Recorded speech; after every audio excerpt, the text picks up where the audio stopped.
అందరికీ నమస్కారం. Future IAS aspect inspire ఛానల్‌కి స్వాగతం. మన ఛానల్‌లో ఆర్ఆర్‌బీ సీబీటీ2 ఎలక్ట్రికల్‌కి సంబంధించిన క్లాసెస్ కంటిన్యూ చేస్తున్నాము. దాంట్లో భాగంగానే మనం ఈరోజు క్లాస్ కూడా ఉండబోతుంది. ఓకే. యాక్చువల్‌గా మనం లైన్‌లో యూనిట్ 1, యూనిట్ 2 కంప్లీట్ చేసుకున్నాము. మిగతా యూనిట్స్ కూడా లైన్‌లో కంప్లీట్ చేద్దాం అనుకున్నాను. బట్ ఫస్ట్ ఆఫ్ ఆల్ చాలామంది మనకి రిక్వెస్ట్ చేస్తుంది ఏంటంటే ఫస్ట్ ఎలక్ట్రికల్ మెషిన్స్ అలాగే పవర్ సిస్టమ్స్ ఇలా కస్టమైజ్డ్ యూనిట్స్ అన్ని కంప్లీట్ చేయమని చెప్పి చాలామంది అడుగుతున్నారు.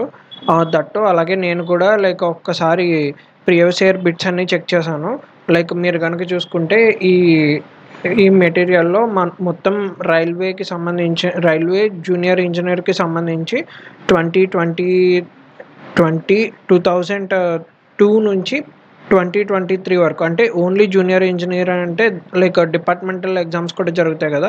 సో, వాటన్నిటిని కలుపుకొని ఇప్పటి వరకు రైల్వే ఎగ్జామ్స్ ఏవైతే జరిగినాయి అంటే మెట్రో, ఈవెన్ ఆర్ఆర్‌బీ రైల్వేస్ మొత్తం అన్ని ఎగ్జామ్స్, అన్ని షిఫ్ట్స్ సంబంధించిన పూర్తి క్వెషన్స్ ఉన్నాయన్నమాట ఈ బుక్‌లో ఒక అనాలిసిస్ ఇచ్చాడు. వీడు కూడా ఇచ్చిన అనాలిసిస్ ప్రకారం చూసుకుంటే మొత్తం ఈ 10 చాప్టర్స్‌లోనూ హైయెస్ట్ నెంబర్ ఆఫ్ క్వెషన్స్ వచ్చింది ఎలక్ట్రికల్ మెషిన్స్. నెక్స్ట్ వచ్చేసింది పవర్ సిస్టమ్స్ నుంచి. సో, నాకు కూడా లాజికల్‌గా మీరు అడుగుతుంది కరెక్టేనా అనిపించింది. ఎందుకంటే మనం ఈ ఇంపార్టెంట్ చాప్టర్స్ ఫాస్ట్‌గా కంప్లీట్ చేసుకుంటే దీన్ని రివిజన్ కూడా మోర్ నెంబర్ ఆఫ్ టైమ్స్ చేస్తాం కదా! ఆల్సో మనకి ఈ చాప్టర్స్ నుంచే ఎక్కువ వెయిటేజ్ ఆఫ్ బిట్స్ కూడా వస్తున్నాయి. సో, మనం కూడా ఫస్ట్ ఎలక్ట్రికల్ మెషిన్స్ కంప్లీట్ చేద్దామని చెప్పి అనుకున్నాను. సో, దాంట్లో భాగంగానే ఆల్రెడీ మనం basic concepts, circuit laws complete చేసుకున్నాము. ఆర్డర్ ప్రకారం చూసుకుంటే నెక్స్ట్ మ్యాగ్నెటిక్ సర్క్యూట్స్ కవర్ చేయాలి. బట్ ఇక్కడ మీరు గనక మార్క్స్ అంటే నెంబర్ ఆఫ్ క్వెషన్స్ ఏ చాప్టర్స్ నుంచి ఎక్కువ వచ్చినాయి అని చేసుకుంటే ఫస్ట్ ఎలక్ట్రికల్ మెషిన్స్ నుంచి వచ్చింది. దాని తర్వాత పవర్ సిస్టమ్స్ వచ్చింది. దాని తర్వాత బేసిక్ ఎలక్ట్రానిక్స్. అందరూ ఆల్రెడీ యాంగ్షియస్ మోడ్‌లో ఉన్నారు. సో, అందుకని ఇంకా మనం డైరెక్ట్ కంటెంట్‌లోకి వెళ్ళిపోవచ్చు. ఇప్పుడు మనం ఎలక్ట్రికల్ మెషిన్స్ చాప్టర్‌ని కంప్లీట్ చేసుకోబోతున్నాము. ఇది యూనిట్ నెంబర్ 6. ఈ చాప్టర్ చాలా ఇంపార్టెంట్. ఎందుకంటే మీరు ఆల్రెడీ చూసారు మాక్సిమం నెంబర్ ఆఫ్ క్వెషన్స్ అన్నవి ఈ ఎలక్ట్రికల్ మెషిన్స్ చాప్టర్ నుంచే వచ్చినాయి కాబట్టి ఫస్ట్ యూనిట్ 6. దీంట్లో యూనిట్ 6లో మనకున్న ఏంటంటే డీసీ మెషిన్స్ ఉంది, ఇండక్షన్ మోటార్స్, ఇండక్షన్ జనరేటర్స్ కూడా ఉన్నాయి. వేరాజ్ మనం సిక్స్త్ చాప్టర్లో first starting DC machines complete చేద్దాం. నెక్స్ట్ ఏసీ మెషిన్స్లోకి వెళ్దాం. ఓకే. ఫస్ట్ దాంట్లో మనకి ఇచ్చిన సిలబస్ ప్రకారం మనం డీసీ మెషిన్స్ యొక్క కన్స్ట్రక్షన్స్ చూడాలి. అలాగే basic principles of DC motors, generators అలాగే వాటి యొక్క క్యారెక్టరిస్టిక్స్ చూడాలి. Next speed control and starting of DC motors చూడాలి. అంటే స్పీడ్ కంట్రోల్ మెథడ్స్ ఏమున్నాయో చూడాలి. నెక్స్ట్ అలాగే డీసీ మోటార్ స్టార్టింగ్ మెథడ్స్ ఏంటో చూడాలి. అలాగే మెథడ్స్ ఆఫ్ బ్రేకింగ్ కూడా చూడాలి. డీసీ మెషిన్ మోటార్స్‌కి బ్రేకింగ్ మెథడ్స్ చూడాలి. నెక్స్ట్ అలాగే losses and efficiency of DC machines ఇవన్నీ మనం ఇన్ డెప్త్‌గా చూడాలి. Okay. Now one by one cover చేద్దాం రండి. ఫస్ట్ ఆఫ్ ఆల్ మనకి డీసీ మెషిన్స్‌లో మనం చదువుకునేవి మెయిన్‌లీ రెండు మెషిన్స్. ఫస్ట్ డీసీ జనరేటర్ ఒకటి, డీసీ మోటార్ ఒకటి. మీకు జనరల్‌గా తెలుసు కదా జనరేటర్‌కి, మోటార్‌కి డిఫరెన్స్ ఏంటి? జనరేటర్ అంటే ఏదైతే మనకి ఎలక్ట్రిసిటీని జనరేట్ చేస్తదో దాన్ని జనరేటర్ అంటారు. అంటే డీసీ జనరేటర్ అంటే డీసీ ఎలక్ట్రిసిటీని జనరేట్ చేస్తా అంటే డైరెక్ట్ కరెంట్‌ని జనరేట్ చేసేదాన్ని డైరెక్ట్ కరెంట్ జనరేటర్ అంటారు. వేరాజ్ డీసీ మోటార్ అంటే డైరెక్ట్ కరెంట్ ఇన్పుట్ కింద తీసుకొని ఎలక్ట్రికల్ ఎనర్జీని కాస్త మెకానికల్ ఎనర్జీలోకి అంటే డైరెక్ట్ కరెంట్ ఇన్పుట్‌గా తీసుకొని మెకానికల్ ఎనర్జీ అవుట్పుట్ కింద ఇస్తే దాన్ని మోటార్ అంటారు. డీసీ మోటార్ అంటారు. ఓకే. మనం ఈ 2 మెషిన్స్ గురించి మనం చదువుకోబోతున్నాం. ఫస్ట్ డీసీ జనరేటర్స్‌లో కూడా మళ్ళీ టైప్స్ ఉన్నాయి. Separately excited, self excited. DC generator అంటే ఏంటి? మెకానికల్ ఎనర్జీని ఎలక్ట్రికల్ ఎనర్జీకి కన్వర్ట్ చేయడం. మెకానికల్ ఎనర్జీ అంటే ఆల్రెడీ కొంత మెకానికల్ ఎనర్జీ ముందుగానే ఉండాలి. దాన్ని మనం ఎలక్ట్రికల్ ఎనర్జీలోకి కన్వర్ట్ చేస్తాం. బట్ మనకి జనరేటర్ కావాలి. ఇప్పుడు మెకానికల్ ఎనర్జీ అంటే లోపల ఏదో ఒకటి రొటేటింగ్ థింగ్ అన్నది ఉండాలి. అలా రొటేట్ అవుతూ ఉండాలి అంటే దానికి ఎక్సైటేషన్ అనేది ఇవ్వాలి మనం. దాన్ని సెపరేట్ ఎక్సైటేషన్ ఇస్తున్నామా లేదా సెల్ఫ్ ఎక్సైటెడ్ అంటే డీసీ జనరేటర్ ఆ మోటార్ ఆ జనరేటర్ దాని అంతటా అదే ఎక్సైట్ అవుతుంది అనుకోండి, దాన్ని సెల్ఫ్ ఎక్సైటెడ్ అంటారు. వేరే సెపరేట్లీ ఎక్సైటెడ్ అంటే ఒక సెపరేట్ సర్క్యూట్ ద్వారా సెపరేట్ షాఫ్ట్ ద్వారా దాన్ని ఎక్సైట్ కనుక చేస్తుంటే అప్పుడు దాన్ని సెపరేట్లీ ఎక్సైటెడ్ అంటారు. ఓకే, ఇప్పుడు సెల్ఫ్ ఎక్సైటెడ్లో కూడా మళ్ళీ టైప్స్ ఉన్నాయి. Shunt generator, series generator, compound generator. ఈ టైప్స్ అన్ని మనం ఇన్డెప్త్గా చూస్తాము ఒకసారి లోపలికి వెళ్ళే కొద్దీ. బట్ ఒక రఫ్ ఐడియా మీకు ఉండాలి కదా, సో అందుకే మనం ఒకసారి అన్ని చెప్పుకుంటున్నాం అనమాట. సెల్ఫ్ ఎక్సైటెడ్లో మళ్ళీ షంట్ జనరేటర్ ఉంటుంది, సిరీస్ జనరేటర్ ఉంటుంది, కాంపౌండ్ జనరేటర్ ఉంటుంది. నెక్స్ట్ అలాగే కాంపౌండ్ జనరేటర్లో short shunt compound, long shunt compound. Okay, మీరు ఏ క్లాసిఫికేషన్ అయితే ఇప్పటివరకు చూసారు సేమ్ థింగ్ డీసీ మోటార్స్లో కూడా ఉంటుంది, తేడా ఏం ఉండదు. ఇక్కడ సెపరేట్లీ ఎక్సైటెడ్, అక్కడ సెల్ఫ్ ఎక్సైటెడ్. వేరే సెల్ఫ్ ఎక్సైటెడ్లో shunt motor, series motor, compound motor. కాంపౌండ్లో మళ్ళీ షార్ట్ షంట్, లాంగ్ షంట్, అంతే. ఇప్పుడు మీరు సర్క్యూట్ డయాగ్రామ్స్ కనుక చూసారనుకోండి, మనకు మెయిన్ సర్క్యూట్ డయాగ్రామ్స్ ఇంపార్టెంట్. ఎందుకంటే మిమ్మల్ని అంటే మిమ్మల్ని సర్క్యూట్ డయాగ్రామ్స్ గీమని అడగరు, బట్ మీకు ఏమైనా సమ్స్ వచ్చినాయి అనుకోండి, సమ్స్ టైంలో మీకు బేసిక్ నాలెడ్జ్ ఉండాలి సర్క్యూట్ డయాగ్రామ్ ఎలా గీయాలి అని. దాన్ని బట్టే మనకి సమ్ ఈజీగా సాల్వ్ అవుద్ది అనమాట. ఓకే, అప్పుడు డీసీ జనరేటర్లో మనం ఏం చెప్పుకున్నాం, separately excited generator, self excited generator అన్నాం. సెపరేట్లీ ఎక్సైటెడ్ అంటే ఇది ఆర్మేచర్. ఈ ఆర్మేచర్ని దీన్ని సెపరేట్గా ఎక్సైట్ చేయడానికి ఒక సెపరేట్ సర్క్యూట్ అనేది ఉందన్నమాట, సెపరేట్లీ ఎక్సైటెడ్. వేరే దాని అంతా సెల్ఫ్ ఎక్సైటెడ్ అంటే దానికి మళ్ళీ సెపరేట్ సర్క్యూట్ అక్కర్లేదు. అంటే ఇక్కడ ఈ సర్క్యూట్కి కనెక్షన్ లేకుండా ఇంకో సర్క్యూట్ పెట్టాను చూసారా, ఇక్కడ వోల్టేజ్ సోర్స్ V తోటి ఒక రెసిస్టర్ R తోటి ఇలాగా సెపరేట్గా ఎక్సైట్ చేయాల్సి వస్తుంది ఇక్కడ డీసీ జనరేటర్కి. Similarly separately excited motor, DC మోటార్లో కూడా సెపరేట్ సర్క్యూట్ అన్నది గీస్తాం అనమాట ఇలాగా. ఓకే, వేరాజ్ సెల్ఫ్ ఎక్సైటెడ్లో మళ్ళీ టైప్స్ ఉన్నాయి, షంట్, సిరీస్, కాంపౌండ్. షంట్ అంటే ప్యారలల్గా కనెక్ట్ చేస్తాం ఎక్సైటేషన్ సర్క్యూట్. వేరాజ్ సిరీస్ జనరేటర్ అంటే ఎక్సైటేషన్ దాని అంతటా అదే జరుగుతుంది కదా, సో ఇది సిరీస్లో ఉంటుంది అనమాట ఎక్సైటేషన్, RSE. వేరాజ్ దీన్ని ఇక్కడ షంట్ కాబట్టి RSH అని చెప్పి డినోట్ చేస్తాం. దీనిలోకి వెళ్ళే కరెంట్ ISH. ఓకే, ఇక్కడ ఈ డైరెక్షన్స్ అన్ని మనం లాస్ట్లో చూద్దాము. ఫస్ట్ మీకు సిరీస్ అంటే ఏంటి, షంట్ అంటే ఏంటో క్లారిటీగా చెప్తున్నాను అనమాట. Next DC compound generator. DC compound జనరేటర్లో short shunt, long shunt. Short shunt అంటే ఇక్కడ షంట్ అంటే ఏంటి, ప్యారలల్. ఇక్కడ చూసారు కదా, షంట్ జనరేటర్ అంటే ప్యారలల్గా కనెక్ట్ చేసాం ఎక్సైటేషన్ సర్క్యూట్. సేమ్ అలాగే షంట్ అంటే ప్యారలల్గా కనెక్ట్ చేస్తాము. బట్ షార్ట్ షంట్ అన్నాడు. షార్ట్ షంట్ అంటే షంట్ షార్ట్గానే ఉంటుంది. వేరేజ్ ఇక్కడ మీరు చూసుకుంటే లాంగ్ షంట్ ఎందుకైంది, సిరీస్ ఆర్మేచర్కి డైరెక్ట్ కనెక్ట్ చేస్తాడు కాబట్టి ఇక్కడ మీకు షంట్ కాయిల్ పెద్దగా ఉంది, సో అందుకని ఇది లాంగ్ షంట్. వేరేజ్ ఇక్కడ షార్ట్ షంట్ ఎందుకంటే సిరీస్ కాయిల్ ఇక్కడ ఈ రెండు కనెక్ట్ చేసిన తర్వాత కనెక్ట్ చేశాడు సిరీస్ కాయిల్. ఓకే, ఇక్కడ మీరు కనుక చూసుకుంటే జనరేటర్స్లో ఏదైతే సర్క్యూట్ ఉందో ఈవెన్ మోటార్స్లో కూడా అదే సర్క్యూట్. బట్ మీకు తేడా ఏంటి అని చెప్పి మీకు డౌట్ వస్తే ఒకసారి మీరు సరిగ్గా చూడండి. ఇక్కడ జనరేటర్ అంటే కరెంట్ జనరేట్ చేస్తుంది, సో ఆర్మేచర్ నుంచి కరెంట్ జనరేట్ అవ్వాలి అంటే దీని నుంచి బయటికి కరెంట్ ప్రొడ్యూస్ చేయాలన్నమాట ఇది.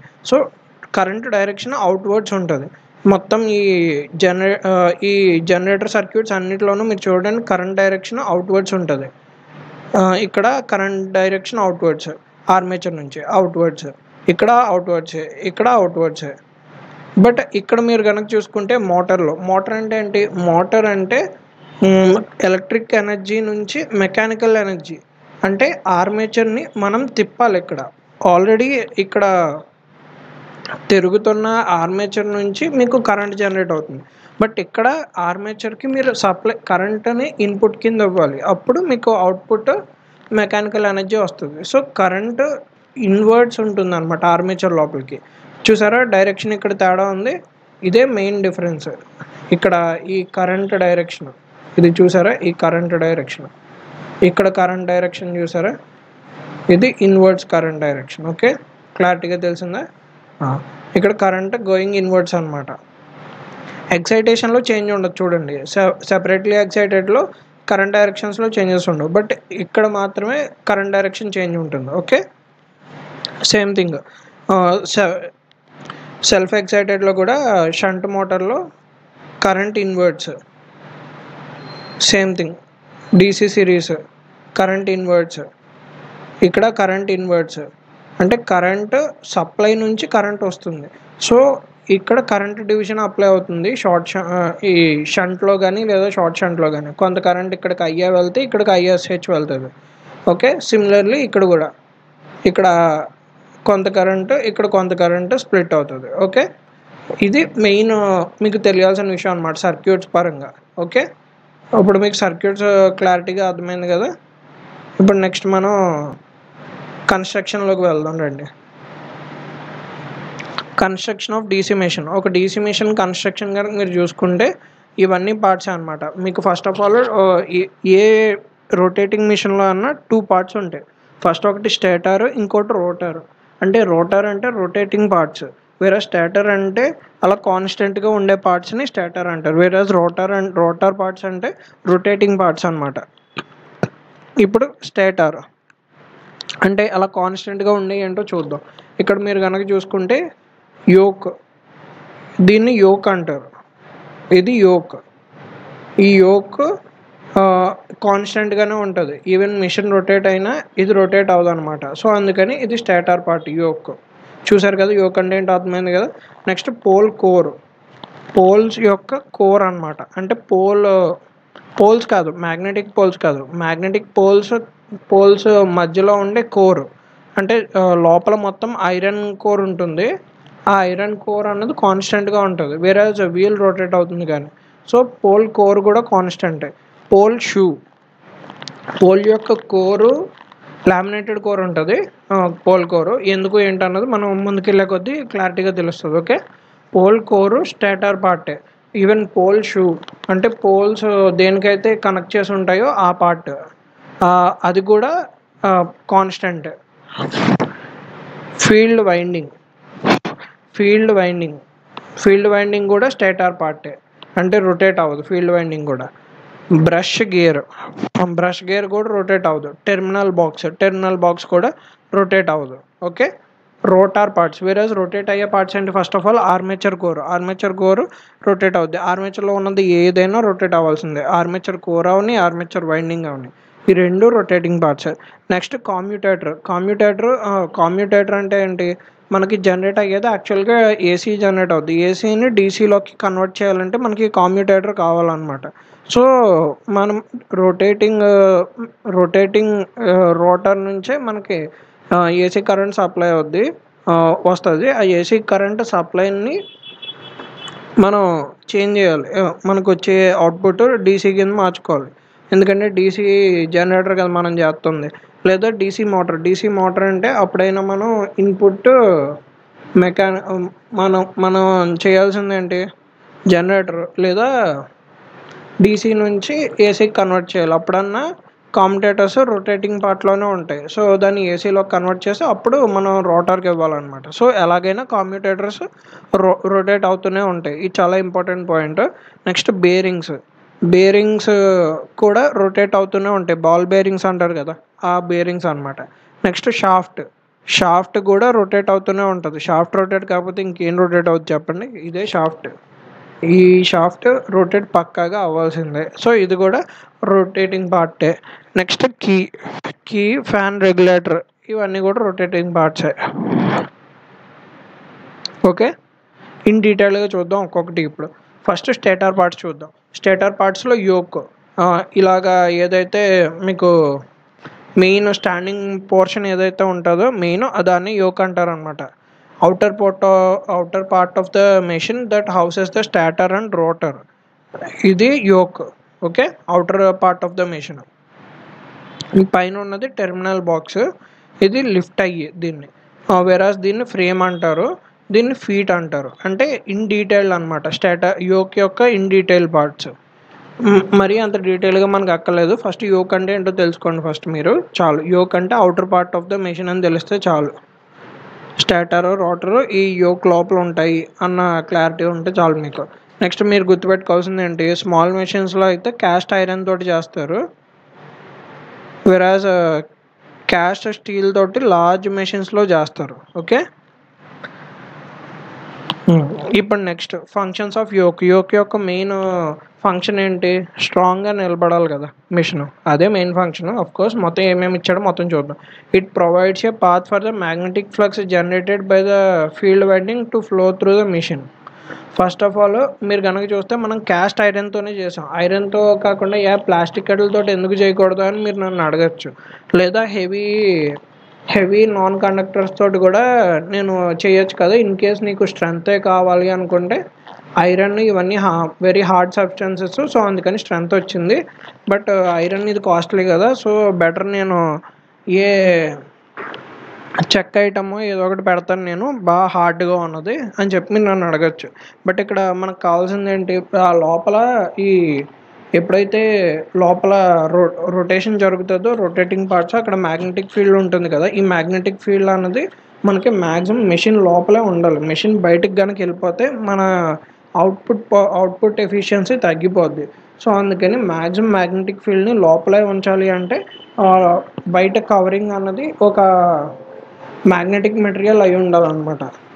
అప్పుడే మీకు మ్యాక్సిమం మ్యాగ్నెటిక్ ఫీల్డ్ మెషిన్ లోపలే ఉంటుంది.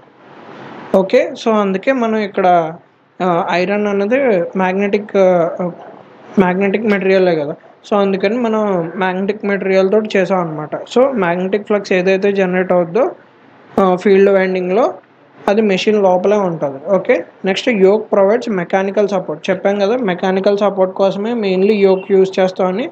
For the stator and rotor రెండిట్లకి సపోర్ట్ ఇది, ఓన్లీ స్టాటర్కే కాదు లేదా ఓన్లీ రోటర్కే కాదు. Yoke can help to dissipate heat generated by machine's operation.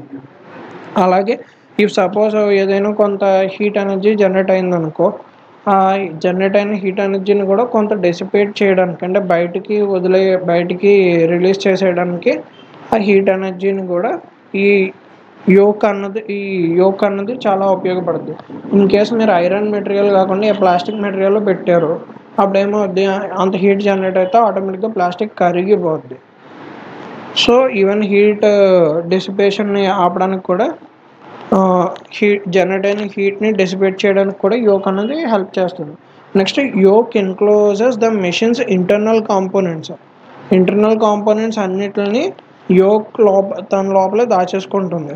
So protecting them from external environmental factors and preventing them from accidental contact. అలాగే ఇవన్నీ electrical machines, that మీరు ఎక్కువ వోల్టేజెస్ వాడతారు. ఇలాంటి మెటీరియల్స్ కనుక యోక్ లోపల లేకుండా అవుట్ సైడ్ ఓపెన్గా ఉందనుకోండి, ఇన్ కేస్ మీరు అనుకోకుండా వాటిని టచ్ చేశారు అవి రన్ అవుతున్నప్పుడు, అప్పుడు మీకు షాక్ కొట్టేసే ఛాన్సెస్ ఉన్నాయి కదా. సో ఒక రకంగా మిమ్మల్ని కూడా కాపాడుతుంది అనమాట. అలాగే ఆ మెటీరియల్స్ కూడా లోపల అవన్నీ డస్ట్ అవన్నీ ఎన్విరాన్మెంటల్ ఫ్యాక్టర్స్ నుంచి కాపాడుతుంది లోపల ఉన్న మెటీరియల్స్ని కూడా యోక్. ఇన్ని యూజెస్ ఉన్నాయి యోక్ వల్ల, ఇది గుర్తుపెట్టుకోండి. స్మాల్ మెషిన్స్లో అయితే క్యాస్ట్ ఐరన్, లార్జ్ మెషిన్స్లో అయితే caste steel. Symbols used in the circuits of DC మెషిన్లో మనం ఇందాక సింబల్స్ చూసాం. ఏ సింబల్కి మీనింగ్ ఏంటో ఇప్పుడు డీటెయిల్గా చూద్దాం రండి. ఇక్కడ కనుక మీరు చూసుకుంటే ఫస్ట్ నేను లోపల ఇలాగ ఒక రౌండ్ సింబల్ గీసి ఈ సింబల్ గీసాను. ఈ సర్క్యూట్లో దీన్ని ఏమన్నానంటే ఆర్మేచర్ అన్నాను. వీటిని ఆర్మేచర్ అంటారు అనమాట. ఆర్మేచర్ని దీంతో రిప్రజెంట్ చేస్తాం. వెరాజ్ terminals A1 A2. Next field winding అంటే ఒక రకంగా షంట్ వైండింగ్ అనమాట. ఫీల్డ్ వైండింగ్ అంటే ఇన్ జనరల్. సో అందుకని ఫీల్డ్ వైండింగ్కి మ్యాక్సిమం నెంబర్ ఆఫ్ టర్న్స్ పెడతాం మనం. F1 F2తో డినోట్ చేస్తాం. మ్యాగ్నెటిక్ ఫీల్డ్ టెర్మినల్స్ అనమాట ఇవి. F1 F2తో డినోట్ చేస్తాం. వెరాజ్ Y1 Y2 అన్నవి series magnetic field terminals. Series magnetic field కనుక కనెక్ట్ చేస్తే అప్పుడు Y1 Y2 తోటి డినోట్ చేస్తాం మనం. Next Z1 Z2 shunt magnetic field terminals Z1 Z2. Okay, ఇక్కడ నెక్స్ట్ లోడ్ టెర్మినల్స్ LD తోటి రిప్రజెంట్ చేస్తాం. ఈ డయాగ్రామ్ తోటి రిప్రజెంట్ చేస్తాం అన్నమాట. Okay, classification of electrical machines by construction features. ఇందాక మనం డీసీ మెషిన్స్లో టైప్స్ అదంతా చూసుకున్నాం. బట్ జనరల్గా సైజ్ బేసిస్ మీద, అంటే ఆ మెషిన్ ఎంత సైజ్ ఉంది దాని బేసిస్ మీద, అలాగే ఎంత స్పీడ్లో వర్క్ చేస్తుంది అన్న దాని బేసిస్ మీద కూడా ఎలక్ట్రికల్ మెషిన్స్ని క్లాసిఫై చేశారనమాట. అంటే ఇది పెద్ద మెషిను, ఇది చిన్న మెషిను అని ఎలా అనుకుంటాం మనం, సేమ్ అలాగే ఆ క్లాసిఫికేషన్స్ అన్నీ కూడా చూద్దాం రండి. సైజ్ బేసిస్ మీద స్మాల్ మెషిను, లేదా మీడియం మెషిను, లేదా లార్జ్ మెషిన్. స్మాల్ మెషిన్ అని దేన్ని అంటారు? 0.6 కిలోవాట్స్ కంటే తక్కువ గనుక ఉంటే, కిలోవాట్స్ ఎనర్జీ కనుక ఉంటే, పవర్ కనుక మెషిన్ యొక్క పవర్ 0.6 కిలోవాట్స్ లోపు కనుక ఉంటే దాన్ని స్మాల్ మెషిన్ అంటారు. అలా కాకుండా 0.6 నుంచి 250 కిలోవాట్స్ లోపల కనుక ఉంటే, ఈ రేంజ్లో ఉంటే మీడియం మెషిన్ అంటాం. అలా కాకుండా 250 కిలోవాట్స్ కంటే ఎక్కువ ఉంటే లార్జ్ మెషిన్ అంటాం.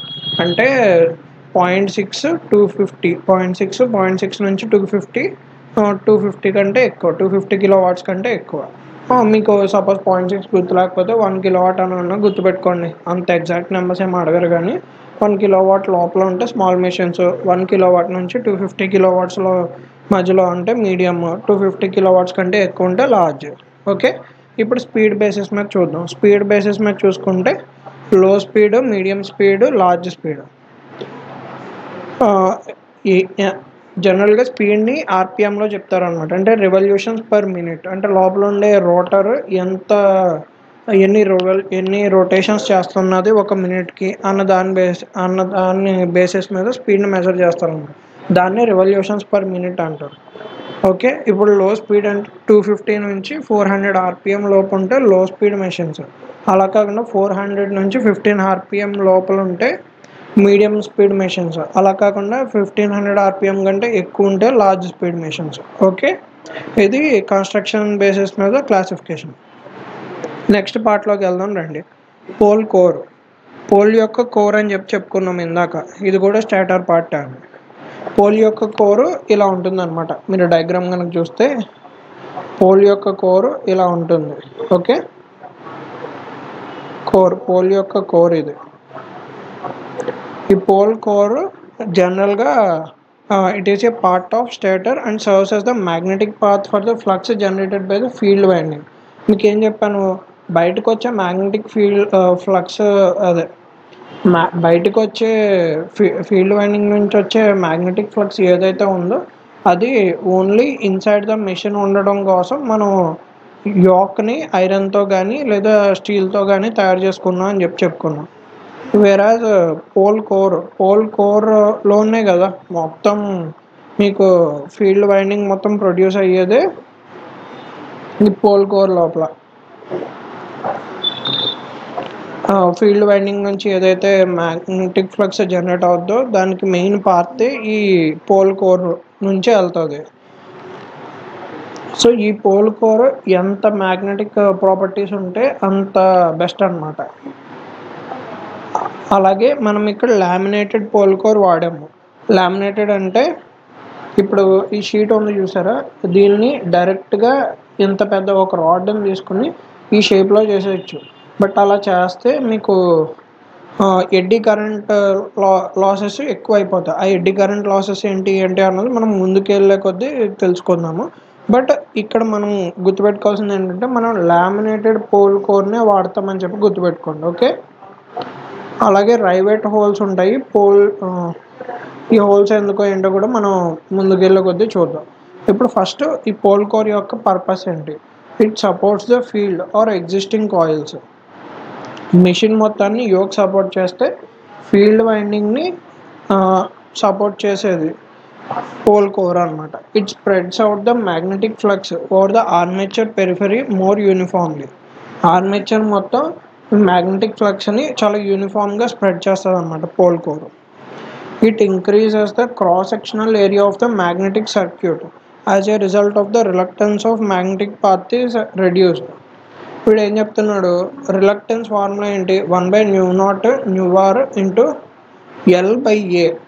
If suppose area of cross section పెరిగిందనుకోండి, మ్యాగ్నెటిక్ సర్క్యూట్ యొక్క ఏరియా ఆఫ్ క్రాస్ సెక్షన్ పెరిగింది, ఏరియా ఆఫ్ క్రాస్ సెక్షన్ పెరిగితే reluctance inversely proportional to area. Area పెరిగితే ఆటోమేటిక్గా రిలక్టెన్స్ అనేది తగ్గిపోద్ది. సో మ్యాగ్నెటిక్ రిలక్టెన్స్ అంటే ఒక రకంగా మ్యాగ్నెటిక్ సర్క్యూట్లో ఉండే మ్యాగ్నెటిక్ రెసిస్టెన్స్ తగ్గిపోద్ది అనమాట. సో మోర్ మీకు అలా పెరగడం కోసం మనం క్రాస్ సెక్షన్ పోల్ కోర్ని యూజ్ చేస్తాం అనమాట. పోల్ కోర్ మ్యాక్సిమం ఏరియా ఉండేటట్టు చూసుకుంటాం. Okay, pole shoe. ఇప్పుడు పోల్ షూ అంటే ఏంటి చూద్దాం. ఇది పోల్ షూ, ఈ కింద ఉన్నది పోల్ షూ, ఈ పైన ఉన్నది ఇదంతా పోల్ కోర్, ఈ లోపల ఉన్నది ఈ కింద యూ షేప్లో ఏదైతే ఉందో ఇది పోల్ షూ అనమాట. కింద పోల్ కింద, వెరాజ్ ఇది pole core. Okay, pole core area of cross section ఎక్కువ. ఇప్పుడు పోల్ షూ యొక్క యూజ్ ఏంటి? Pole shoe is a component of a DC machine which is used for the extension of the pole core that spread out to increase the magnetic flux area. Magnetic flux ఏరియాని increase చేయడం కోసం use చేసేది pole shoe.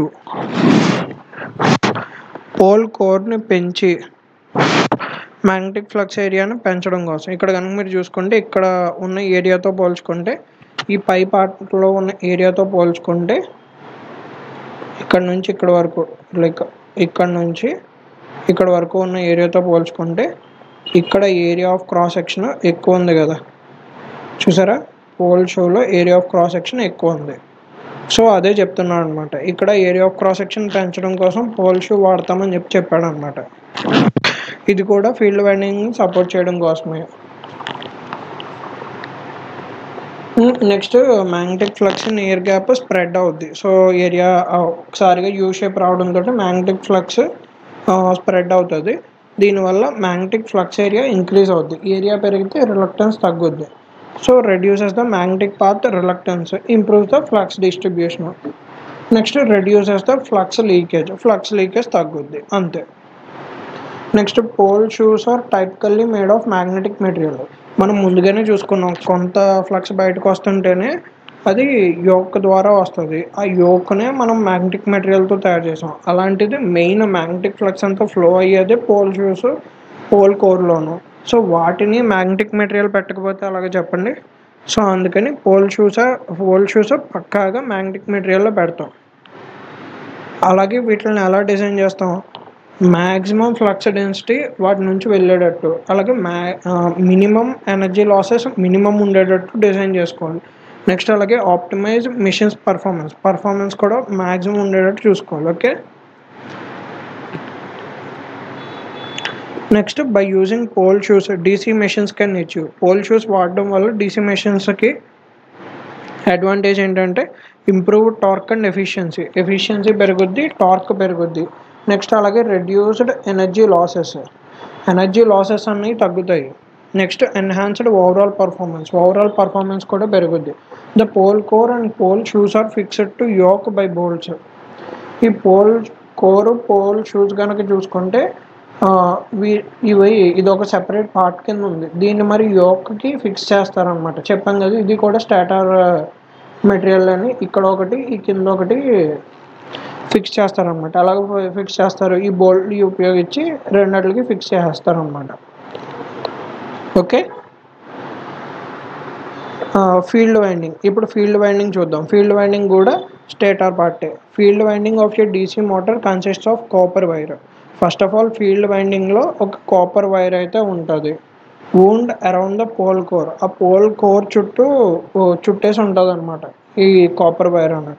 The main field flux distribution in a DC machine is flat topped or trapezoidal in nature.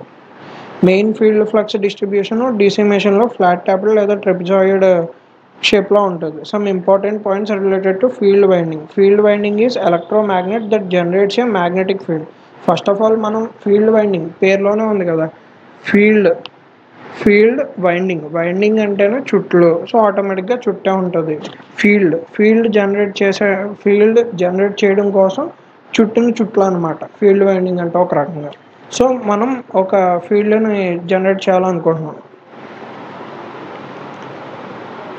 So field వైండింగే electromagnet కింద work చేస్తుంది. మనం ఎప్పుడైతే electric field field winding నుంచి send చేస్తామో ఆటోమేటిక్గా మీకు మ్యాగ్నెటిక్ ఫీల్డ్ అనేది జనరేట్ అయిపోద్ది. It is a coil that carries A DC current. చెప్పాం ఆల్రెడీ, ఇది ఒక కాపర్ కాయిల్, దీన్ని చుట్లు కింద చుడతాము అని చెప్పి.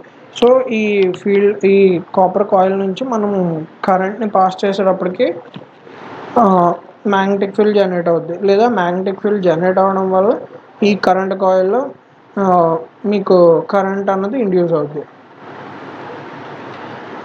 మనం యూజ్ చేసే దాన్ని బట్టి. It produces a stationary magnetic field.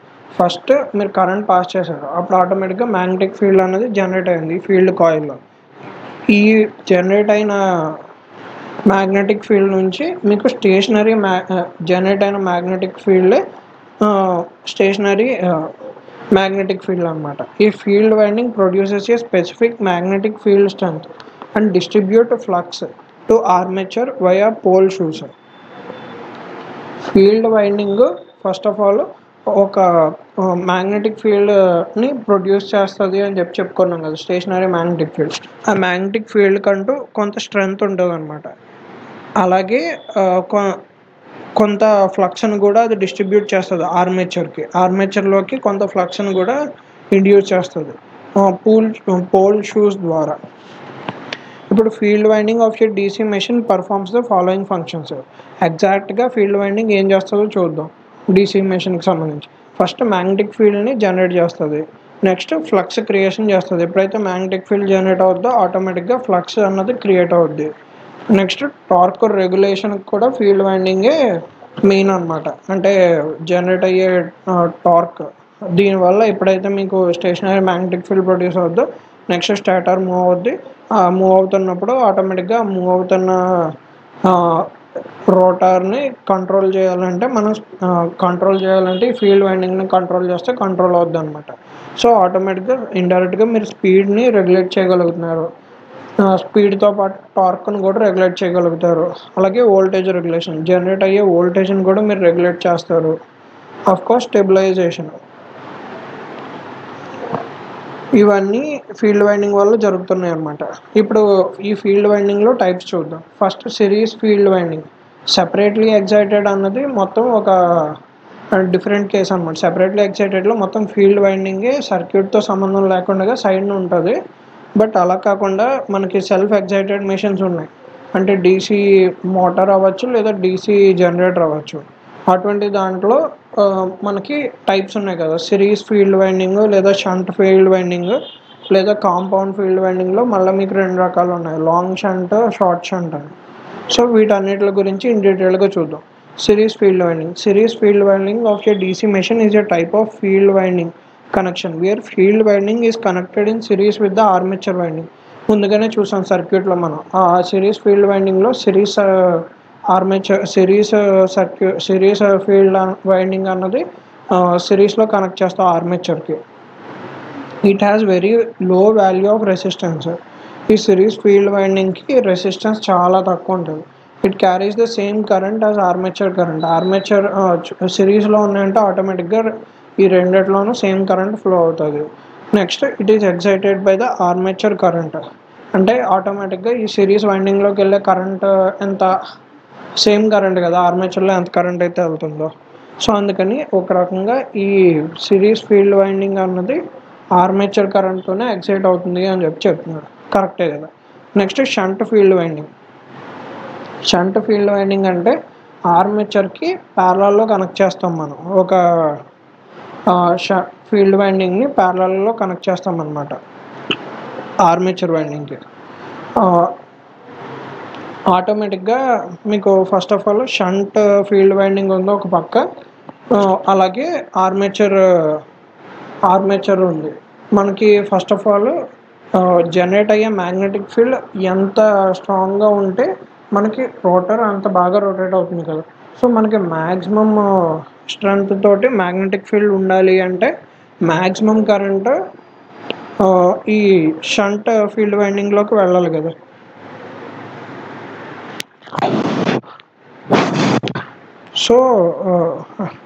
So అప్పుడు మీరు ఫస్ట్ ఏం చేయాలంటే హై వాల్యూ ఆఫ్ రెసిస్టెన్స్ అన్నది ఉండాలి మీకు. షంట్ ఫీల్డ్ వైండింగ్ అంటే మ్యాక్సిమం కరెంట్ ఆర్మేచర్ నుంచే ఉండాలి, మీకు ఆర్మేచర్ లోపలికే క్యారీ అవ్వాలి. మీకు కొంత ప్రొడ్యూస్ అయితే చాలు, ఈ ఫీల్డ్ వైండింగ్ నుంచి జస్ట్ స్టార్ట్ చేయడానికి సరిపడేంత ఉంటే చాలు అనమాట మెషిన్. సో అందుకని ఎప్పుడు మనం ఆర్మేచర్ లోపలికి ఎక్కువ కరెంట్ వెళ్ళేటట్టు చూసుకోవాలి. ఇందాక చూసుకున్న సిరీస్ ఫీల్డ్ వైండింగ్లో కూడా మ్యాక్సిమం కరెంట్ ఆర్మేచర్ లోపలికే వెళ్ళాలి అని చెప్పి అనుకున్నాం. బట్ అది సిరీస్లో ఉంది కాబట్టి ఆటోమేటిక్గా మ్యాక్సిమం కరెంట్ ఆర్మేచర్లోకే వెళ్తుంది. బట్ వోల్టేజ్ డ్రాప్ తక్కువ ఉండాలి సిరీస్లో. సో అందుకని సిరీస్ ఫీల్డ్ వైండింగ్లో వోల్టేజ్ డ్రాప్ తక్కువ ఉంటేనే కదా మనకి మ్యాక్సిమం అవుట్పుట్ వస్తుంది. సో అందుకని వోల్టేజ్ డ్రాప్ తక్కువ ఉండాలంటే సిరీస్ ఫీల్డ్ వైండింగ్లో రెసిస్టెన్స్ తక్కువ ఉంటేనే కదా వోల్టేజ్ డ్రాప్ అనేది తక్కువ ఉంటుంది. సో అందుకని ఇందాక సిరీస్ ఫీల్డ్ వైండింగ్లో రెసిస్టెన్స్ తక్కువ ఉండాలన్నమాట. వేరేజ్ షంట్ ఫీల్డ్ వైండింగ్లో మీరు కనుక చూసుకుంటే షంట్ ఫీల్డ్ వైండింగ్లో మనకి రెసిస్టెన్స్ వాల్యూ ఎక్కువ ఉండాలా తక్కువ ఉండాలా అని మీకు డౌట్ వచ్చింది అనుకోండి. ఫస్ట్ చూడండి, మనకి అవుట్పుట్ మ్యాక్సిమం రావాలి. అవుట్పుట్ మ్యాక్సిమం రావాలంటే మ్యాక్సిమం కరెంట్ ఆర్మేచర్ నుండి ఫ్లో అవ్వాలి. మ్యాక్సిమం కరెంట్ ఆర్మేచర్ నుండి ఫ్లో అవ్వాలి అంటే ఇఫ్ సపోజ్ రెండు ఎలిమెంట్స్ ప్యారలల్లో ఉన్నాయి. ప్యారలల్లో ఉన్నప్పుడు మ్యాక్సిమం కరెంట్ నేను ఫస్ట్ రెండు రెసిస్టర్స్ R1 R2 ప్యారలల్లో ఉన్నాయి. R1 R2 రెసిస్టర్స్లో నాకు మ్యాక్సిమం కరెంట్ R1 దగ్గర రావాలి అని చెప్పి నేను అనుకున్నాను. అలాంటప్పుడు R1 రెసిస్టెన్స్ ఎక్కువ ఉండాలో R2 రెసిస్టెన్స్ ఎక్కువ ఉండాలో? సింపుల్ లాజిక్ కదా. ఎక్కడైతే రెసిస్టెన్స్ తక్కువ ఉంటుందో ఆ పాత్ నుంచి మ్యాక్సిమం కరెంట్ ఫ్లో అవుతుంది. సో ఆ లాజిక్ ప్రకారం చూసుకుంటే ఇప్పుడు కరెంట్కి రెండు పార్ట్స్ ఉన్నాయి. ఒకటి shunt field winding part, whereas armature part. ఈ రెండిట్లోనూ మ్యాక్సిమం కరెంట్ మనకి ఆర్మేచర్ నుండి ఫ్లో అవ్వాలంటే ఆర్మేచర్ రెసిస్టెన్స్ అన్నది తక్కువ ఉండాలి. బట్ ఆర్మేచర్ రెసిస్టెన్స్ని మనం చేంజ్ చేయలేము, ఎందుకంటే ఆర్మేచర్ ఆల్రెడీ డిజైన్ అయిపోయి ఉంది. బట్ మనం ఇప్పుడు చేంజ్ చేయగలిగేది ఏంటి? షంట్ రెసిస్టెన్స్ మనం చేంజ్ చేయొచ్చు. సో అలాంటప్పుడు ఆర్మేచర్తో పోల్చుకుంటే షంట్ రెసిస్టెన్స్ మ్యాక్సిమం పెట్టాలా తక్కువ పెట్టాలా? మ్యాక్సిమం పెడితేనే కదా తక్కువ కరెంటు షంట్ వైండింగ్ నుంచి ఫ్లో అయ్యేది. సో అందుకని షంట్ రెసిస్టెన్స్ వెరీ హై ఉండాలి. ఓకే, అందుకని ఇక్కడ సిరీస్ ఫీల్డ్ వైండింగ్ అయితే very low, whereas resistance shunt field winding అయితే వెరీ హై అనమాట. అందుకని వచ్చింది. ఈ లాజిక్ గుర్తుపెట్టుకుంటే మీరు కరెక్ట్గా అర్థమవుతుంది. ఓకే, సో ఆటోమేటిక్గా మ్యాక్సిమం రెసిస్టెన్స్ ఉంటుంది కాబట్టి తక్కువ కరెంట్ ఫ్లో అవుతుంది, అంతే. ఇప్పుడు కాంపౌండ్ ఫీల్డ్ వైండింగ్లో రెండు రకాలు ఉన్నాయి కదా, long shunt, short shunt. Compound field winding of your DC machine is a type of field winding connections that combine series field winding and shunt field winding. ఒక రకంగా సిరీస్ని షంట్ని కలిపేస్తే వచ్చేది కాంపౌండ్ ఫీల్డ్ వైండింగ్, అంతే కదా. అంతే, ఆల్రెడీ మన series shunt చూసాం కదా, మోరల్లెస్ ఇది కూడా అలాగే ఉంటుంది కదా అని ఇన్డెప్త్ చెప్పలేదు అనమాట, అంతే. నెక్స్ట్ ఫిఫ్త్ పార్ట్ వచ్చేసి brush gear are brushes. Brush gear refers to the component in a DC machine such as a motor or generator that facilitate the transfer of electric power between the stationary and rotating parts of the machine. Electric power అనేది transfer చేయడానికి మెయిన్గా మీకు ఉపయోగపడేది first brushes ద్వారానే మీరు electric పవర్ని ఈ rotating part నుంచి మీరు స్టేషనరీ పార్ట్కి చేంజ్ చేస్తారనమాట, లేదా స్టేషనరీకి రొటేటరీ పార్ట్స్కి మధ్య ఎలక్ట్రిక్ పవర్ని ట్రాన్స్ఫర్ చేయాలన్న, అటు నుంచి ఇటు నుంచి అటు చేయాలన్న మీకు మెయిన్ కావాల్సింది బ్రష్ గేర్ లేదా brushes. that facilitate the transfer of electric power between the stationary and rotating parts of machine. ఇది చాలా ఇంపార్టెంట్ బిట్, చాలాసార్లు మీకు ఎగ్జామ్లో వచ్చింది, గుర్తుపెట్టుకోండి. Between the stationary and rotating parts మీకు ఫెసిలిటేట్ చేసేది ఎలక్ట్రిక్ పవర్ ట్రాన్స్ఫర్కి ఏవి అంటే brushes. Okay, the brush gear typically consists of, జనరల్గా బ్రష్ గేర్ లోపల ఏమేమి ఉంటాయి అంటే బ్రషెస్ ఉంటాయి మెయిన్గా. నెక్స్ట్ బ్రష్ హోల్డర్, బ్రషెస్ని హోల్డ్ చేసే బ్రష్ హోల్డర్ ఉంటుంది, స్ప్రింగ్ అసెంబ్లీస్ ఉంటాయి, అంతే. ఫస్ట్ బ్రషెస్ దేంతో తయారు చేస్తారు? Brushes made of carbon brushes generally. లేదా కాపర్ ఆర్ అదర్ మెటీరియల్స్. చెప్పాం కదా మీకు ఎలక్ట్రిక్ పవర్ని ఒకదాని నుంచి ఇంకో దానికి ట్రాన్స్ఫర్ చేయాలి. సో ఆటోమేటిక్గా ఎలక్ట్రిక్ పవర్ని హ్యాండిల్ చేయాలంటే పక్కగా కండక్టివ్ కాంపోనెంట్సే ఉండాలి. సో ఇవి కండక్టివ్ కాంపోనెంట్సే యూజ్ చేస్తారు, కార్బన్ కానీ లేదా కాపర్ కానీ. ఓకే, నెక్స్ట్ స్ప్రింగ్స్ కూడా ఉంటాయి. ఎగ్నెస్ట్ ద కామ్యుటేటర్కి ఎగ్నెస్ట్గా స్ప్రింగ్స్ ఉంటాయి అన్నమాట. సో అప్పుడే కదా కామ్యుటేటర్ రొటేట్ అయ్యే కొద్దీ స్ప్రింగ్స్ మంచి పవర్ తోటి ముందుకు వస్తాయి. కామ్యుటేటర్ అనేది రొటేటింగ్ పార్ట్ కదా, సో కామ్యుటేటర్కి కనెక్ట్ చేసి ఉంటాయి అన్నమాట. Rotating part of the machine to transfer electric power.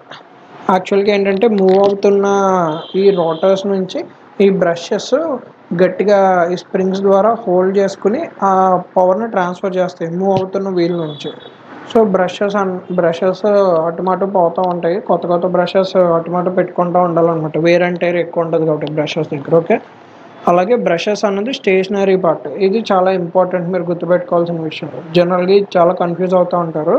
మనం రొటేటింగ్ పార్ట్ నుంచి మనం ఎలక్ట్రిక్ పవర్ ట్రాన్స్ఫర్ అన్నది చేస్తున్నాం కదా, సో మోస్ట్లీ ఇది కూడా రొటేటింగ్ పార్ట్ అనుకుంటారు చాలా వరకు. యాక్చువల్గా బ్రషెస్ అన్నది స్టేషనరీ పార్ట్ మాత్రమే. Okay, brushes are made of carbon. Generally carbon brushes provide self lubrication also. So చెప్పాం కదా వేర్ అండ్ టైర్ ఎక్కువ ఉంటుందని, అంటే ర్యాపిడ్ ఎక్కువ ఉంటుంది. సో ఆ ర్యాపిడ్ని తట్టుకోవాలి అంటే మోస్ట్లీ మనం వాడే మెటీరియల్ లూబ్రికెంట్ కూడా, అంటే లూబ్రికెంట్ కింద కూడా పనిచేస్తే చాలా బెస్ట్ కదా. సో అందుకే మోస్ట్లీ కార్బన్ వాడతాం, ఎందుకంటే కార్బన్ సెల్ఫ్ లూబ్రికేషన్ ప్రాపర్టీ కూడా ఉంది. సో ఇది కూడా ఇంపార్టెంట్ థింగే, గుర్తుపెట్టుకోండి. సో అందుకే మోస్ట్లీ మనం కార్బన్ బ్రషెస్ యూజ్ చేస్తాం. Next copper brushes are preferred for low voltage and high current. తక్కువ వోల్టేజ్ హై కరెంట్ని హ్యాండిల్ చేయాలంటే పక్కాగా మనం కాపర్ బ్రషెస్ యూజ్ చేసుకోవాలన్నమాట. ఎందుకంటే హై కరెంట్ని హ్యాండిల్ చేసే కెపాసిటీ కాపర్స్కే ఉంటుంది కంపేర్ టు కార్బన్. లేకపోతే హీట్ ఎనర్జీ ఎక్కువైపోయి బ్రషెస్ మెల్ట్ అయిపోయే ఛాన్సెస్ ఉన్నాయి. సో అందుకని హై కరెంట్ లో వోల్టేజెస్ ఉంటే కాపర్ బ్రషెస్కి వెళ్తాం. మనకి లూబ్రికేషన్ ప్రాపర్టీ లేకపోయినా కానీ ఫస్ట్ బ్రష్ ఉంటేనే కదా లూబ్రికేషన్ గురించి ఆలోచించేది. సో అందుకనే హై కరెంట్స్ లో వోల్టేజ్ అయితే కాపర్ బ్రషెస్కి వెళ్తాం. ఆరల్స్ in general carbon brushes use చేస్తాం, ఎందుకంటే సెల్ఫ్ లూబ్రికేషన్ ప్రాపర్టీ ఉంటుంది కాబట్టి. Width of carbon brushes should be equal to the width of 2 to 3 commutator segments. 2 to 3 commutator segments యొక్క విడ్త్ కార్బన్ బ్రషెస్ యొక్క విడ్త్ సేమ్గా ఉండాలన్నమాట. అంటే ఒక brush width at least 2 to 3 commutator segments యొక్క విడ్త్ తోటి సమానంగా ఉండాలి. ఓకే, అంటే కార్బన్ బ్రషెస్ యొక్క విడ్త్ ఎక్కువ ఉంటుంది ఒక కమ్యూటేటర్ సెగ్మెంట్తో చూసుకోండి. For DC generator brushes are used to receive DC current from commutator. Okay, commutator already AC to DC convert చేస్తుందని చెప్పుకున్నాం. సో డీసీ జనరేటర్ అంటే కరెంట్ని జనరేట్ చేయాలి, అంటే మెకానికల్ ఎనర్జీ నుంచి ఎలక్ట్రికల్ ఎనర్జీ. సో రొటేట్ అవుతున్న ఆర్మేచర్ నుంచి కమ్యూటేటర్ అక్కడ ఏసీ వస్తుంది. రొటేట్ అవుతున్న ఆర్మేచర్ నుంచి మీకు ఫస్ట్ ఆఫ్ ఆల్ ఏసీని కమ్యూటేటర్ చేసుకుంటుంది ఇన్పుట్గా, దాన్ని డీసీ కింద చేంజ్ చేస్తుంది. ఈ చేంజ్ చేసిన దాన్ని ఈ బ్రష్ హోల్డ్ చేసి కమ్యూటేటర్స్కి ఎగ్నెస్ట్గా, అప్పుడు మీకు డీసీ కరెంట్ తీసుకుంటుంది అనమాట, ఇన్పుట్ కింద తీసుకుంటుంది బ్రష్. సో అలాగే పవర్ ట్రాన్స్ఫర్ అనేది చేస్తుంది అనమాట బ్రషెస్ ద్వారా. DC motor brushes are used to provide DC current to commutator. Whereas ఇక్కడ డీసీ కరెంట్ని రిసీవ్ చేసుకుంటున్నాయి బ్రషెస్ కమ్యూటేటర్ నుంచి డీసీ జనరేటర్లో. అలా కాకుండా డీసీ మోటార్ అనుకోండి, డీసీ మోటార్ అంటే మీనింగ్ ఏంటి, మెకానికల్ నుంచి ఎలక్ట్రికల్కి. సో ఎలక్ట్రికల్ నుంచి మెకానికల్కి, ఇన్పుట్ ఎలక్ట్రికల్ ఎనర్జీ, అవుట్పుట్ వచ్చేసి మెకానికల్ ఎనర్జీ. సో బ్రషెస్ అనేవి దేనికి యూజ్ చేస్తారు, to provide DC current to commutator. Reverse direction అనమాట.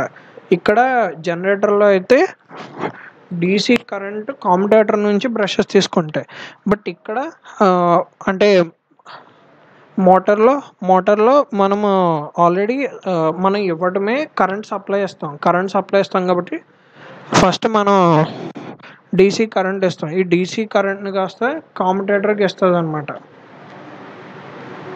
ఈ DC current to commutator, DC supply source నుంచి కామ్యుటేటర్కి ఇస్తుంది. సో కామ్యుటేటర్ ఈ డీసీని కాస్త ఏసీలోకి మార్చుకొని రొటేట్ చేస్తుంది అనమాట రోటర్ని. Brushes in DC machines are normally placed electrically in interpolar region. ఇది కూడా ఇంపార్టెంటే. బ్రషెస్ ఇన్ డీసీ మెషిన్ జనరల్గా ఇంటర్పోలార్ రీజియన్లో ప్లేస్ చేసి ఉంచుతారు, సో దట్ స్పార్క్స్ అయ్యి రాకుండా ఉండడానికి. ఓకే, ఇప్పుడు brush holder support and hold the brushes. That means a brush holder is a component in a DC machine that holds the brush in particular place and maintains contact between the brush and the commutator. బ్రష్కి కామ్యుటేటర్కి contact ఉండేటట్టు చూసుకునేది brush holder అనమాట. Okay, అంటే మీరు first గుర్తుపెట్టుకోవాల్సింది ఏంటి, rotating machine నుంచి కామ్యుటేటర్కి సప్లై వెళ్తుంది, కామ్యుటేటర్ నుంచి కనెక్షన్ బ్రష్కి ఉంటుంది, బ్రష్ నుంచి మీకు సప్లైకి కనెక్షన్ ఉంటుంది. ఇదే యాక్చువల్ మీరు గుర్తుపెట్టుకోవాల్సిన విషయం అనమాట. ఇఫ్ సపోజ్ అది కనుక డీసీ జనరేటర్ అయితే జనరేట్ అవ్వాలి అంటే బయటికి మనకి కరెంట్ రావాలి. సో కామ్యుటేటర్ నుంచి మీకు డీసీ కరెంటు బ్రషెస్ తీసుకుంటాయి. అలా కాకుండా ఇఫ్ సపోజ్ మోటార్ గురించి మాట్లాడుకుంటున్నాం మనం. మోటార్ అంటే సప్లై ఇస్తాం, మనం సప్లై ఇస్తే దాని నుంచి మెకానికల్ అవుట్పుట్ ఇవ్వాలి. సో ఆటోమేటిక్గా డీసీ సోర్స్ నుంచి మనం డీసీ సప్లై ఇస్తాము బ్రషెస్కి. సో ఈ డీసీ కరెంట్ని కామ్యుటేటర్కి ఇన్పుట్ కింద బ్రషెస్ ఇస్తాయి. ఓకే, అప్పుడు కామ్యుటేటర్ నుంచి రోటర్కి ఏసీ సప్లై వెళ్తుంది కన్వర్ట్ అయ్యి, దాని ద్వారా రొటేటింగ్ మ్యాగ్నెటిక్ ఫీల్డ్ అనేది రొటేట్ అవుతుంది. దాని నుంచి మీకు మెకానికల్ ఎనర్జీ వస్తుంది. ఓకే, ఈ బ్రషెస్ని హోల్డ్ చేయడానికి ఉపయోగపడేది కామ్యుటేటర్ దగ్గర బ్రష్ హోల్డర్స్ అనమాట. ఒక పర్టికులర్ ప్లేస్లో బ్రషెస్ని ఉంచడం కోసం జనరల్గా బ్రషెస్ని ఎలక్ట్రికల్లీ ఇంటర్పోలార్ రీజియన్లో పెడతారనమాట, ఎందుకంటే స్పార్కింగ్స్ అయ్యి అవ్వకుండా ఉండడానికి. నెక్స్ట్ టైప్స్ ఆఫ్ బ్రష్ హోల్డర్స్లో కూడా టైప్స్ ఉన్నాయి. స్ప్రింగ్ లోడెడ్ బ్రష్ హోల్డర్ అంటే స్ప్రింగ్ ద్వారా కంట్రోల్ చేసేటువంటి బ్రష్ హోల్డర్, లేదా గ్రావిటీ ఫెడ్ బ్రష్ హోల్డర్స్ అంటే గ్రావిటీ మీద డిపెండ్ అయ్యేటువంటి బ్రష్ హోల్డర్స్, లేదా adjustable brush holders. Okay, functions of brush holders maintain consistent brush pressure అన్నది కన్సిస్టెంట్గా ఉంటుంది, సేమ్గా ఉంచుతుంది mostly. Ensure proper brush alignment, brushes కరెక్ట్గా ఉన్నాయో లేవో చెక్ చేసేది కూడా ఈ brush holders. Prevent brush damage కాకుండా చూసుకునే brush holders. Facilitate brush replacement, బ్రష్లను రీప్లేస్ చేయాలన్నా ఈజీగా సహాయపడేవి mainly brush holders. Spring assemblies కూడా ఉంటాయి బ్రష్ గేర్లో అని చెప్పుకున్నాం. ఆ స్ప్రింగ్ అసెంబ్లీస్ గురించి కూడా చూద్దాం. Spring assemblies are components used in brush assemblies to provide tensions to the brushes in DC machine. అంటే బ్రష్ ఊగుతూ ఉండడం కోసం ఉపయోగపడేవి అంటే స్ప్రింగ్స్, అంతే కదా. స్ప్రింగ్స్ ఉంటేనే కదా అవి మూవ్ అవుతూ ఉంటాయి. సో ఆటోమేటిక్గా కొంత టెన్షన్ అన్నది ఉంటుంది డీసీ బ్రషెస్లో. Types of spring assemblies, coil spring లేదా leaf spring, flat spring. Functions of spring assemblies, apply constant force to the brushes, అలాగే మెయింటైన్ కన్సిస్టెంట్ బ్రష్ ప్రెషర్ సేమ్గా ఉంచుతుంది. నెక్స్ట్ అలాగే apply constant forces to the బ్రషెస్కి constant force కూడా apply చేస్తుంది. Next reduces brush vibration and noise, brush యొక్క vibration తగ్గిస్తుంది, next అలాగే నాయిస్ని కూడా తగ్గిస్తుంది. ఎక్స్టెండ్ బ్రష్ యొక్క లైఫ్ టైం పెంచడానికి కూడా స్ప్రింగ్స్ ఉపయోగపడతాయి. Spring assemblies are critical components in DC machine, ensure reliable operation, efficient power transfer and minimizing brush wear. Okay, ఇవన్నీ స్టేటర్ పార్ట్స్. ఇక్కడతో మనం స్టేటర్ పార్ట్స్ కంప్లీట్ చేసుకున్నాం. నెక్స్ట్ రోటార్ పార్ట్స్ చూడాలి. Rotor parts ఏంటో ఒకసారి చూసి అక్కడతో మనకి డీసీ మెషిన్ పార్ట్స్ చూడడం అయిపోతుంది. Okay, rotor parts, armature core చూడాలి మనం. నెక్స్ట్ ఆర్మేచర్ వైండింగ్, మెయిన్ ఇదే కదా. సో ఆర్మేచర్ కోర్ చూస్తాం ఫస్ట్, నెక్స్ట్ దాని తర్వాత ఆర్మేచర్ వైండింగ్స్ చూస్తాము. నెక్స్ట్ ఈ వైండింగ్స్లో టైప్స్ ఉంటాయి, ల్యాప్ వైండింగ్, వేవ్ వైండింగ్. వీటి గురించి ఇన్ డీటెయిల్గా తెలుసుకుంటాము. ల్యాప్ వైండింగ్ అంటే ఏంటి, వేవ్ వైండింగ్ అంటే ఏంటి. నెక్స్ట్ అది అయిపోయిన తర్వాత మనం నెక్స్ట్ చూడాల్సిన పార్ట్ వచ్చేసి డమ్మీ కాయిల్ అంటే ఏంటి, నెక్స్ట్ ఈక్వలైజర్ రింగ్ అంటే ఏంటి, వీటన్నిటిని చూస్తాం. నెక్స్ట్ కామ్యుటేటర్ అంటే ఏంటి, మనం ఇందాక నుండి చెప్పుకుంటున్నాం కదా. కామ్యుటేటర్కి బ్రషెస్ అటాచ్ అయ్యి ఉంటాయి. కామ్యుటేటర్ రొటేటింగ్ పార్ట్, వేరే బ్రషెస్ స్టేషనరీ పార్ట్స్ అన్నాం కదా. సో వాటి గురించి ఇన్ డెప్త్గా తెలుసుకుంటాం కామ్యుటేటర్స్ గురించి. కామ్యుటేటర్స్లో టైప్స్ గురించి చూస్తాం. నెక్స్ట్ బేరింగ్స్, బాల్ బేరింగ్స్ ఇవన్నీ ఉంటాయి అన్నాం కదా. ఆ బేరింగ్స్ ఏంటి, ఆ బేరింగ్స్లో టైప్స్ ఏంటి, ఆ బేరింగ్స్ యొక్క యూజెస్ ఏంటి, ఇవన్నీ చూస్తాం మనం. నెక్స్ట్ దాని తర్వాత షాఫ్ట్ కూడా రొటేటింగ్ పార్టే. సో ఆ షాఫ్ట్ గురించి కూడా మనం తెలుసుకుంటాం అనమాట. Okay. Next types of shafts ఎన్ని రకాలు ఉంటాయి డీసీ మెషిన్స్లో. Next fan regulator, terminal box, వీటి గురించి కూడా మనం ఇన్ డెప్త్ తెలుసుకుంటాము. నెక్స్ట్ ఇంటర్పోల్ గురించి, వైండింగ్స్లో టైప్స్ ఏంటి. ఇక్కడతో మనకి పార్ట్స్ అయిపోతాయి. పార్ట్స్ అయిపోయిన తర్వాత నెక్స్ట్ మనం చూసేదేంటి, నెక్స్ట్ మనం ఇంటర్పోల్ గురించి తెలుసుకుంటాము. Next functions, polarity, compensation winding గురించి తెలుసుకుంటాం. డీసీ జనరేటర్కి డీసీ మోటార్కి కంపారిజన్ చూస్తాం. Next basic principles of DC motor, DC generator చూస్తాం.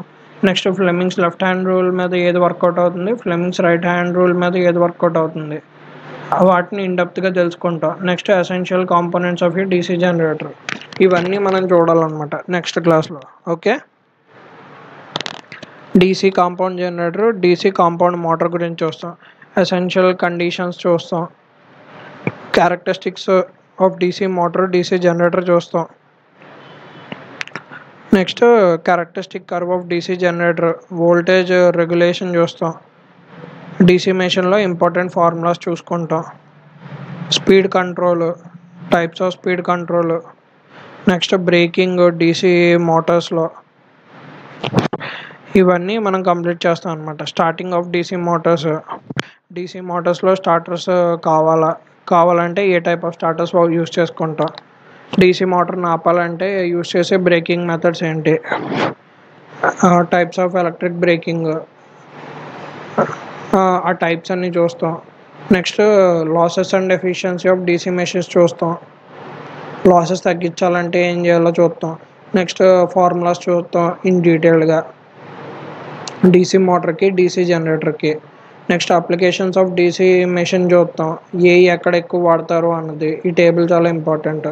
అక్కడితో మనకి డీసీ మెషిన్స్ కంప్లీట్ అవుద్ది. ఓకే. మనం జస్ట్ ఒక పార్ట్ కంప్లీట్ చేసుకున్నాం, అంటే జస్ట్ స్టేటర్ పార్ట్స్ కంప్లీట్ చేసాం. మనం నెక్స్ట్ క్లాస్లో రోటర్ పార్ట్స్ కంప్లీట్ చేద్దాము. రోటర్ పార్ట్స్ కంప్లీట్ అయిన తర్వాత నెక్స్ట్ మిగిలినవన్నీ ఇంకో 2 క్లాసెస్లో కంప్లీట్ చేద్దాం. మొత్తం 4 క్లాసెస్ పడుతుంది మీకు ఇంకా ఈ చాప్టర్స్ మొత్తం కంప్లీట్ చేయడానికి. ఇప్పటికే 1 అవర్ వరకు వచ్చేసింది క్లాసు. ఇంకా లెంతీ చేస్తే ఇప్పటికే 1 అవర్ వీడియోస్ ఎవరో చూడట్లేదు. స్టిల్ మోర్ దాన్ 1 అవర్ నేను వీడియో చేసినా మీకు మేబీ ఉపయోగపడచ్చు, బట్ ఎవరూ చూడట్లేదు. సో మొత్తం అంతా ఒక క్లాస్లో పెట్టడం కన్నా సెకండ్ క్లాస్లో పెట్టడమే బెటర్ అనిపించింది. ఇన్ కేస్ ఎవరన్నా మన ఛానల్కి ఇంకా సబ్స్క్రైబ్ చేసుకోకపోతే సబ్స్క్రైబ్ చేసుకోండి. ఆల్రెడీ మన ఛానల్లో ఇప్పటికే యూనిట్ 1, యూనిట్ 2 కంప్లీట్ చేసాము. ఇది 3rd యూనిట్ ఎలక్ట్రికల్లో. ఇలాగే మనం ఎగ్జామ్ డేట్ కల్లా మొత్తం అన్ని చాప్టర్స్ కంప్లీట్ చేసుకుంటాం. ఇప్పటివరకు మన ఛానల్ చూసినందుకు first of all thank you. Next మన ఛానల్లో కంటెంట్ కనుక నచ్చితే సబ్స్క్రైబ్ చేయండి, షేర్ చేయండి, అలాగే లైక్ చేయండి. సో దట్ ఈ వీడియో ఎక్కువ మందికి రిఫర్ అవుతుంది, ఎక్కువ మందికి యూస్ఫుల్ అవుతుంది మన ఛానల్లో కంటెంట్. అలాగే మోర్ లైక్స్ ఉంటే నాకు కూడా మోర్ ఎంకరేజ్మెంట్ కింద ఉంటుంది. Thank you.